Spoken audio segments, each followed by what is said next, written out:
हम्म।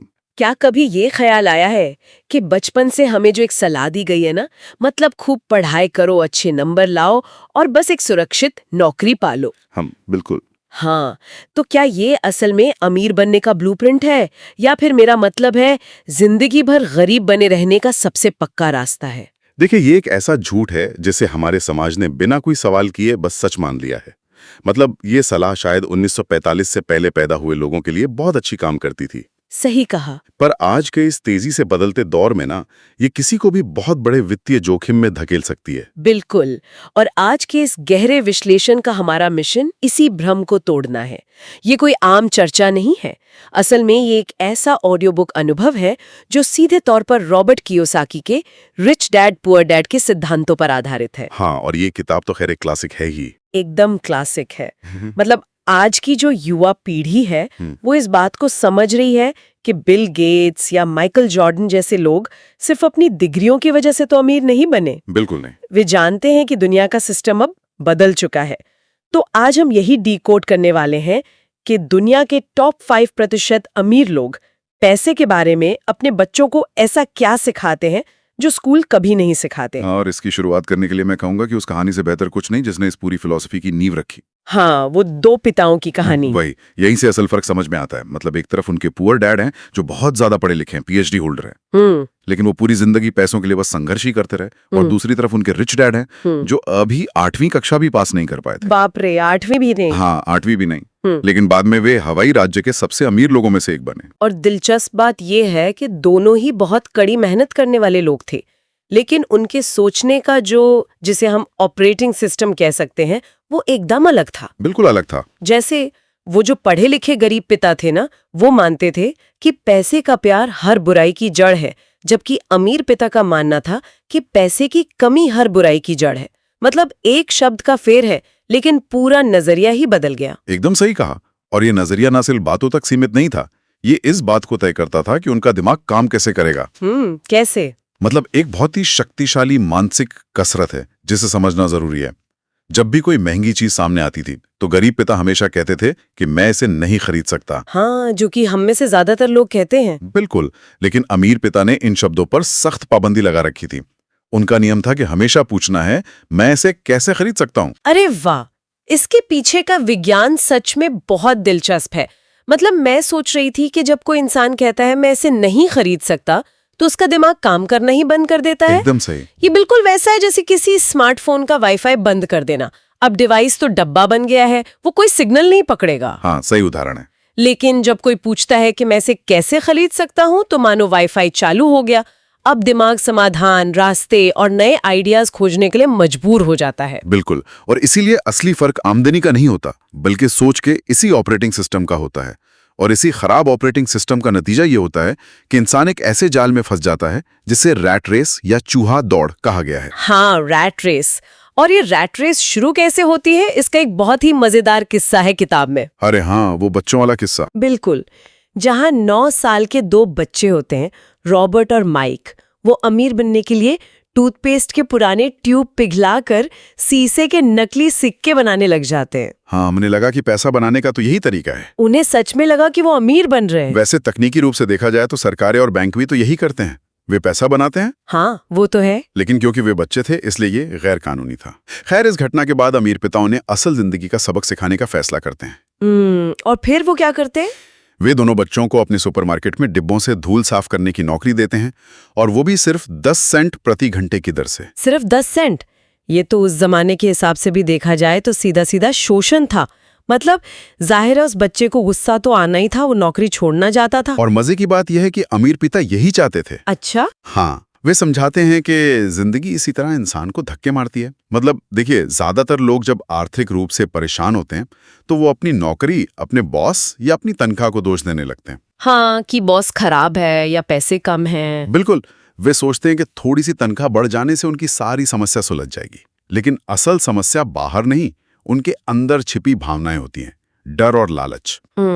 डर और लालच मतलब लोग बिल ना चुका पाने की डर से सुबह उठकर काम पर जाते हैं, और फिर जब उनके हाथ में पैसा आता है तो नई और महंगी चीजें खरीदने का लालच उन्हें घेर लेता है। एकदम सही पकड़ रही हैं आप। तो उनका खर्च बढ़ जाता है और फिर वे उस बढ़े हुए खर्च को पूरा करने के लिए और ज्यादा काम करने लगते हैं। यही तो जाल है। ये तो बिल्कुल उस गधे की तरह है जिसके सामने उसका मालिक डंडे पर गाजर लटका देता है। गधा उस गाजर के पीछे भागता रहता है लेकिन उसे कभी पकड़ ही नहीं पाता। बिल्कुल सटीक उदाहरण है। डर उन्हें काम पर धकेलता है और लालच उन्हें खर्च करने पर। ये एक ऐसा चक्र है जो कभी खत्म नहीं होता। पर मैं यहाँ थोड़ा असहमत हूँ। अच्छा, बताइए। मतलब क्या डर हमेशा बुरा होता है? मेरा कहने का अर्थ है कि अगर किसी इंसान को अपने परिवार को पालने का डर है या फिर हर महीने बिजली का बिल भरने का डर है, तो यही डर ही तो उसे सुबह उठकर काम करने की प्रेरणा देता है ना?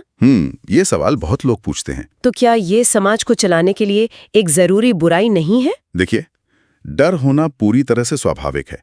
इंसान होने के नाते हमारे अंदर भावनाएं तो होंगी ही। हाँ, वो तो है। समस्या डर में नहीं है, समस्या है उस डर की वजह से बिना सोचे समझे रिएक्ट करने में। मतलब जब डर लगता है तो ज्यादातर लोग क्या करते हैं, वो तुरंत भागकर एक सुरक्षित नौकरी ढूंढ लेते हैं। हाँ, सेफ्टी के लिए। बिल्कुल, लेकिन वे ये नहीं सोचते कि क्या ये नौकरी इस समस्या का दीर्घकालिक समाधान है। भावनाओं का इस्तेमाल हमें सोचने के लिए करना चाहिए, ना कि भावनाओं को हमारी सोच पर हावी होने देना चाहिए। हो, समझ गई। यानी डर महसूस करो लेकिन डर के आधार पर बिना सोचे समझे फैसले मत लो। बिल्कुल यही बात है। तो अब सबसे बड़ा सवाल ये है कि अगर डर और लालच इंसान को इस चूहा दौड़ में दौड़ा रहे हैं, तो इससे बाहर निकलने का रास्ता आखिर है कहाँ? इसका रास्ता सीधा सीधा वित्तीय साक्षरता यानी फाइनेंशियल लिटरेसी से होकर गुजरता है। और इसका सबसे बुनियादी नियम है किस सिद्धांत, KISS, जिसका मतलब है कीप इट सिंपल स्टूपिड। अरे वाह, कीप इट सिंपल। हाँ, और इसके तहत एसेट यानी संपत्ति और लायबिलिटी यानी देनदारी, इन दोनों के बीच का फर्क समझना बहुत ही ज्यादा जरूरी है। और इसे इतनी सरलता से परिभाषित किया गया है कि कोई भी आसानी से समझ जाए। मतलब एसेट वो है जो आपकी जेब में पैसा डालती है और लायबिलिटी वो है जो आपकी जेब से पैसा निकालती है। बस इतना ही। बिल्कुल, सुनने में बहुत ही आसान लगता है ना, लेकिन असल जिंदगी में लोग सबसे बड़ी गलती यही करते हैं। वो कैसे? होता क्या है कि गरीब और मध्यम वर्ग के लोग अक्सर लायबिलिटीज को खरीदते हैं और ये मान बैठते हैं कि उन्होंने एसेट खरीदा है। ओहो, और यहीं पे मेरे ख्याल से सबसे बड़ा विवादित बिंदु आता है, क्योंकि जो पढ़े लिखे पता थे उनका मानना था कि उनका घर उनका सबसे बड़ा निवेश और सबसे बड़ा एसेट है। हाँ, और बहुत से लोग आज भी यही मानते हैं। बिल्कुल, लेकिन अमीर पिता के अनुसार एक बड़ा घर एक लायबिलिटी है। अब ये बात थोड़ी अजीब लग सकती है क्योंकि घर को तो हमेशा एक एसेट ही माना जाता है ना। हाँ, लेकिन इसे हमें नकदी के प्रवाह यानी कैश फ्लो के नजरिए से समझना होगा। मान लीजिए आप एक बड़ा घर खरीदते हैं, तो उसका मतलब है एक बड़ा मॉर्गेज या कर्ज, फिर प्रॉपर्टी टैक्स, रखरखाव का खर्च और बीमा। ये सब क्या कर रहा है? ये आपकी जेब से हर महीने पैसा बाहर निकाल रहा है। मतलब ये एक लायबिलिटी है। और इसका एक दूसरा पहलू भी तो है। जो पैसा घर के डाउन पेमेंट और हर महीने की किश्तों में फंस गया, वो पैसा कहीं और निवेश होकर और ज्यादा पैसा कमा सकता था। बिल्कुल, इसे ही तो अवसर की लागत या अपॉर्चुनिटी कॉस्ट कहते हैं। हाँ, अगर इसे आसान भाषा में समझें तो एक बड़ा आलीशान घर एक सफेद हाथी की तरह है जिसे रोज चारा खिलाना पड़ता है। वही कहा। जबकि असली एसेट एक ऐसी मुर्गी है जो बिना ज्यादा खर्च के आपको रोज सोने के अंडे देती है। एकदम परफेक्ट उदाहरण दिया आपने। अगर इस रैट रेस से बाहर आना है तो अपनी आमदनी को इन सफेद हाथियों पर खर्च करने के बजाय ज्यादा से ज्यादा सोने के अंडे देने वाली मुर्गियां खरीदने पर लगाना होगा। तो मतलब अमीर बनने के लिए सिर्फ कड़ी मेहनत काफी नहीं है, बल्कि आपका वित्तीय IQ भी तेज होना चाहिए। हाँ, और इसके 4 मुख्य हिस्से होते हैं। कौन कौन से? पहला है अकाउंटिंग यानी नंबरों को पढ़ना और समझना। दूसरा है निवेश यानी पैसे से पैसा बनाने का विज्ञान। तीसरा बाजार की समझ होना। और चौथा है कानून यानी टैक्स और कॉरपोरेशंस का ज्ञान। लेकिन एक बात बताइए, इन सब जानकारियों के बावजूद ज्यादातर लोग फिर भी पीछे क्यों रह जाते हैं? इसके 5 मुख्य कारण या कह लें कि रुकावटें हैं। डर, सनक, आलस, बुरी आदतें और अहंकार। अब देखिए, डर के बारे में तो हमने बात कर ली। हाँ, डर तो समझ आ गया। लेकिन ये जो सनक है ना, ये भी उतनी ही खतरनाक है। सनक मतलब वो लोग जो हमेशा कहते रहते हैं कि अरे बाजार गिरने वाला है या रियल एस्टेट में तो हमेशा घाटा ही होता है। बिल्कुल वही, जो हर नए अवसर में सिर्फ खतरा ढूंढते हैं। और दूसरा जो आलस का रूप है ना, वो आजकल पूरी तरह बदल गया है। आलस कैसे बदल गया? मतलब सबसे आम आलस आजकल वो है जहां लोग ये दिखावा करते हैं कि वे बहुत व्यस्त हैं।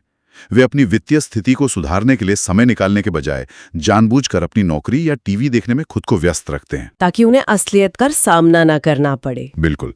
और अहंकार भी एक बहुत बड़ा कारण है। कई बार लोग सोचते हैं कि अरे हमें तो सब पता है। वो नई चीजें सीखने से इनकार कर देते हैं, और यही उनका सबसे बड़ा नुकसान होता है। चलिए मान लेते हैं कि किसी इंसान ने इन सारी रुकावटों को पार कर लिया, अब वो निवेश करने के लिए पूरी तरह तैयार है। लेकिन यहाँ एक और व्यवहारिक समस्या आती है। कौन सी समस्या? एसेट्स खरीदने का मतलब है अपना कैश फंसा देना। अगर कोई इंसान एक घर खरीदता है तो उसका पैसा तो मान लीजिए 20 साल के लिए ब्लॉक हो गया ना। ऐसे में वो इंसान क्या करे?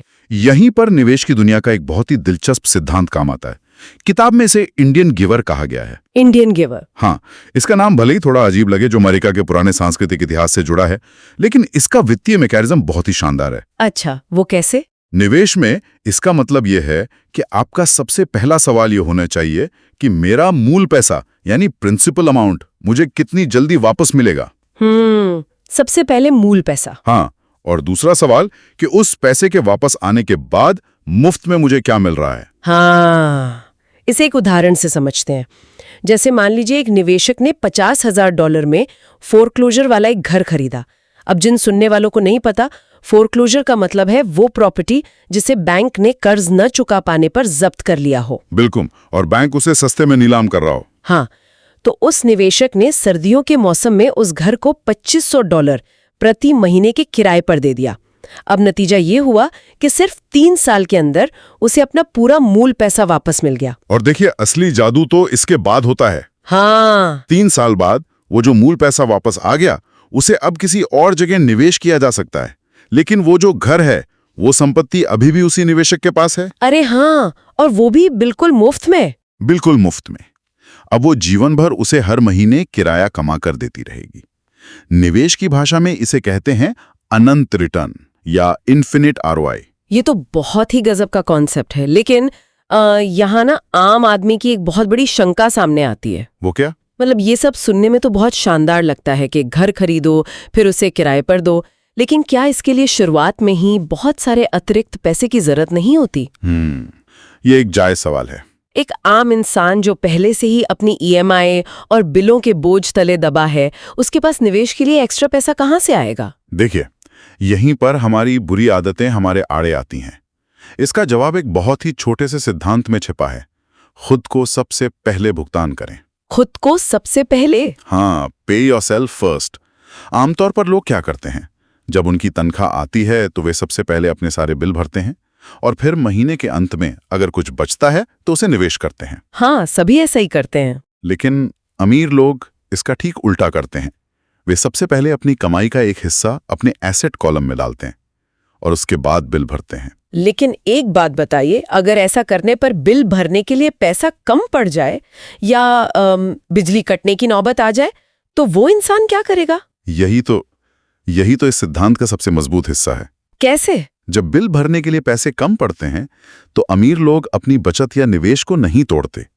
वे उस वित्तीय दबाव को, उन बिल कलेक्टर्स के डर को अपने फायदे के लिए इस्तेमाल करते हैं। ओहो! ये दबाव उनके दिमाग को सोचने पर मजबूर करता है। वे सोचते हैं कि मैं अतिरिक्त पैसा कैसे कमा सकता हूं। समझ गई। वे कोई साइड बिजनेस शुरू करते हैं या नए आइडियाज पर काम करते हैं। असल में ये दबाव उनके दिमाग की कसरत करवाता है। मतलब दबाव के सामने घुटने टेकने के बजाय उस तनाव का इस्तेमाल अपने सर्वाइवल इंस्टिंक्ट को जगाने में करना चाहिए। बिल्कुल सही। नए रास्ते खोजने चाहिए। अब इसके एक और बहुत ही व्यवहारिक पहलू पर आते हैं, जो है इच्छाएं। क्या वित्तीय स्वतंत्रता पाने का मतलब ये है कि हम अपनी सभी इच्छाओं और विलासिता को मार दें, मतलब जिंदगी जीना ही छोड़ दें? बिल्कुल नहीं। इच्छाओं को मारना कभी समाधान नहीं हो सकता। हमें बस उन इच्छाओं को पूरा करने का तरीका बदलना है। तरीका बदलना है। हाँ, देखिए, गरीब और मध्यम वर्ग के लोग अपनी महंगी चीजें अपनी मेहनत की कमाई या फिर क्रेडिट कार्ड से खरीदते हैं। ईएमआई पर। हाँ, जबकि अमीर लोग विलासिता की चीजें हमेशा अपनी संपत्तियों यानी एसेट से होने वाली कमाई से खरीदते हैं। इस पर किताब में एक 16 साल के बच्चे की बहुत ही दिलचस्प कहानी है, जिसे एक कार चाहिए थी। हाँ, मुझे याद है। उसके पिता के पास पैसे तो थे, लेकिन उन्होंने सीधे कार खरीद कर नहीं दी। हाँ, उन्होंने उस बच्चे को $3000 दिए, लेकिन शर्त ये थी कि वो इन पैसों से सीधे कार नहीं खरीद सकता। तो उसे क्या करना था? उसे शेयर बाजार में निवेश करके इसे $6000 बनाना था, और फिर वो जो मुनाफा होगा वो कार के लिए इस्तेमाल होगा और मूल $3000 वापस उसके कॉलेज फंड में चले जाएंगे। ये तो एक बहुत ही शानदार वित्तीय शिक्षा थी। है ना? बच्चे ने शुरू में कुछ पैसे खोए भी, लेकिन उसकी कार पाने की इच्छा इतनी ज्यादा प्रबल थी कि उसने शेयर बाजार के बारे में गहराई से पढ़ना शुरू कर दिया। तो असल में उसकी इच्छा ने उसे एक ऐसी वित्तीय शिक्षा दी जो उसे जीवन भर काम आएगी। बिल्कुल। और इस कहानी का असली जो आहा मोमेंट है ना, वो ये नहीं है कि उस बच्चे ने शेयर बाजार के बारे में सीखा। तो क्या है? असली जादुई बात यह है कि उस बच्चे ने अपनी लायबिलिटी यानी अपनी कार का खर्च उठाने के लिए एक एसेट बनाने का तरीका सीख लिया। हाँ, ये सच में एक पूरा पैराडाइम शिफ्ट है, नजरिया ही बदल गया। और ऐसा ही एक और गजब का उदाहरण बच्चों के कॉलेज फंड का भी है किताब में। हाँ, जो प्रॉपर्टी वाला था। बिल्कुल। एक पिता ने सिर्फ $7000 के डाउन पेमेंट से एक छोटा सा घर खरीदा, फिर उसे किराए पर दे दिया, और कुछ सालों बाद जब बाजार ऊपर गया तो उसे $1,56,000 में बेच दिया। और यहाँ उन्होंने टैक्स बचाने के लिए एक बहुत ही स्मार्ट तरीका अपनाया, जैसे अमेरिका में 131 एक्सचेंज कहते हैं। ये 131 एक्सचेंज का मैकेनिज्म समझाना थोड़ा जरूरी है। जो लोग हमें सुन रहे हैं उनके लिए बता दूं कि अमेरिका में 131 एक्सचेंज का मतलब है कि अगर कोई इंसान अपनी प्रॉपर्टी बेचकर वो सारा मुनाफा अपने पास कैश में रखने के बजाय किसी दूसरी बड़ी प्रॉपर्टी में लगा देता है, तो उसे उस मुनाफे पर तुरंत कोई टैक्स नहीं देना पड़ता। एकदम सही समझाया आपने। तो उन्होंने क्या किया, उस पैसे को एक मिनी स्टोरेज फैसिलिटी में निवेश कर दिया। अच्छा। और बाद में वही मिनी स्टोरेज $3,30,000 से भी ज्यादा में बिका। तो सोचिए, इस तरह बिना अपनी जेब से कोई अतिरिक्त पैसा लगाए सिर्फ $7,000 से बच्चों के लिए लगभग $4 लाख का कॉलेज फंड तैयार हो गया। ये साफ दिखाता है कि कैसे पैसे की गति यानी वेलोसिटी ऑफ मनी काम करती है। मतलब हम अक्सर देखते हैं कि मध्यम वर्ग के माता पिता बच्चों को कोई महंगी चीज मांगने पर सीधा अपराध बोध महसूस कराते हैं कि क्या पैसे पेड़ पर उगते हैं। हाँ, जो कि बहुत आम है। लेकिन ये नजरिया बच्चे के दिमाग को बंद कर देता है।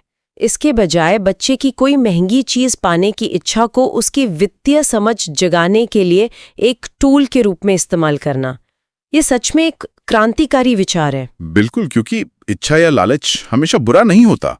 जब कोई इंसान पूछता है कि मैं इसे कैसे खरीद सकता हूं, तो उसकी छिपी हुई क्षमताएं बाहर आती हैं और उसका आलस खत्म हो जाता है। तो इस पूरे गहरे विश्लेषण का निचोड़ ये निकलता है कि जीवन भर सिर्फ पैसे के लिए काम करना बंद करें और इसके बजाय पैसे को अपने लिए काम करना सिखाएं। एकदम सही। अपनी आय को सीधे अपने खर्च में उड़ाने के बजाय उसे अपने संपत्ति के कॉलम में यानी एसेट्स में डालना शुरू करें। और एक बार जब संपत्तियां इतना पैसा कमाने लगें कि आपके सारे खर्च उससे पूरे हो जाएं, तब इंसान असली मायने में आजाद होता है। हाँ, और यहाँ मुझे बकिनमिंस्टर फुलर की वेल्थ यानी अमीरी की परिभाषा याद आ रही है, जो सबको याद रखनी चाहिए। वो कौन सी? कि असली वेल्थ ये नहीं है कि आपके बैंक में कितना पैसा है। असली वेल्थ ये है कि अगर आज कोई इंसान काम करना बंद कर दे तो वो कितने दिन जीवित रह सकता है। वाह, ये बहुत ही गहरी बात है। मतलब ये नेटवर्थ की बात नहीं है, बल्कि कैश फ्लो की बात है। अगर कोई इंसान कर्ज के गड्ढे में है तो उसका सबसे पहला काम है गड्ढा खोदना बंद करना। बिल्कुल, अपनी वित्तीय बुद्धिमत्ता को बढ़ाना ही सबसे बड़ा निवेश है आज के समय में। एकदम सही। अब अपनी चर्चा के अंत में मैं एक विचार यहाँ छोड़ना चाहती हूँ। ये सोचने वाली बात है कि हम सभी मानते हैं कि शेयर बाजार में निवेश करना या अपना कोई नया बिजनेस शुरू करना जोखिम भरा है। हाँ, ज्यादातर लोग ऐसा ही मानते हैं। लेकिन जरा शांति से सोचिए, क्या 40 साल तक सुबह 9 से शाम 5 बजे तक किसी और के सपनों को पूरा करने के लिए काम करना, अपनी पूरी वित्तीय सुरक्षा और रिटायरमेंट को किसी एक कंपनी या सरकार के भरोसे छोड़ देना और एक ऐसी व्यवस्था पर पूरी तरह निर्भर रहना जो छटनी और एआई के इस दौर में बहुत तेजी से बदल रही है? बिल्कुल। क्या ये दुनिया का सबसे बड़ा जोखिम नहीं है? कहीं ऐसा तो नहीं कि जिसे हम अपनी सबसे बड़ी सुरक्षा मानकर बैठे हैं, असल में वही हमारा सबसे बड़ा खतरा है? मैं कहूंगा कि ये निश्चित रूप से हमारे समाज की पूरी सोच पर एक बहुत बड़ा सवाल या निशान है इस पर सबको सोचना चाहिए। बिल्कुल। इसी विचार के साथ हम अपनी चर्चा को यहीं विराम देते हैं। अपनी संपत्तियां बनाते रहिए और खुद से हमेशा सही सवाल पूछते रहिए।